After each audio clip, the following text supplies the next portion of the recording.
కూటమిని విడగొట్టే కుట్రల విషయంలో కార్యకర్తలు అప్రమత్తంగా ఉండాలన్నారు ఏపీ మంత్రి నారా లోకేష్. పార్టీ శాశ్వతం అనే విషయాన్ని కార్యకర్తలు గుర్తుపెట్టుకోవాలి అన్నారు. TDP parliamentary committee work shop లో పాల్గొన్న లోకేష్ అధికారంలో ఉన్నప్పుడు కార్యకర్తలు అలక వహించొద్దన్నారు. తెలుగుదేశం పార్టీ నా సొంతలు, ప్రభుత్వం అనేది నా కిరాయి ఇల్లు, ఇది గుర్తుపెట్టుకోండి మనసులో. దాని తర్వాత మీరు మీటింగ్లు పెడితే అర్థమవుతుందని చెప్పా. వాళ్ళే వచ్చి ఆ మీటింగ్ క్యాన్సిల్ చేసి పార్టీ ఆఫీస్కి తప్పనిసరిగా మనం వెళ్ళాలి సార్ అని చెప్పారు. ఇది నేను ఆ మంత్రులందరూ కూడా చెప్పా.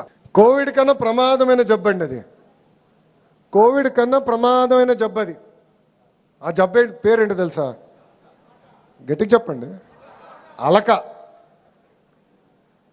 అలుగుతాం, ఇంట్లో పడుకుంటాం. నష్టపోయేది ఎవరు?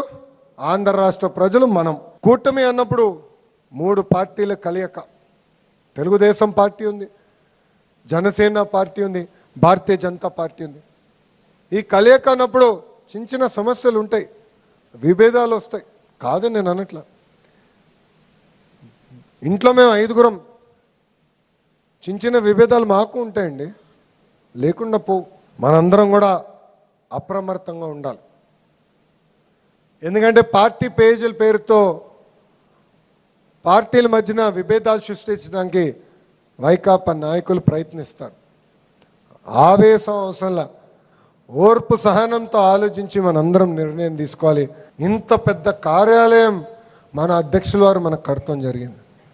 భారతదేశంలో భారతీయ జనతా పార్టీ తర్వాత ఇంత పెద్ద కార్యాలయం ఉందంటే అది కేవలం ఒక తెలుగుదేశం పార్టీకి ఉంది. 2,50,000 స్క్వేర్ ఫీట్ అండి ఇది.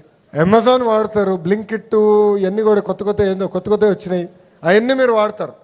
కానీ మై టీడీపీ వాడమంటే మటుకు టెక్నాలజీ అవసరమా అంటారు. పార్టీ కూడా టెక్నాలజీతో జోడించాం. బూత్ దగ్గర నుంచి మీరు చెక్ చేసుకోండి, కమిటీలని కరెక్ట్గా మెజర్ చేద్దాం.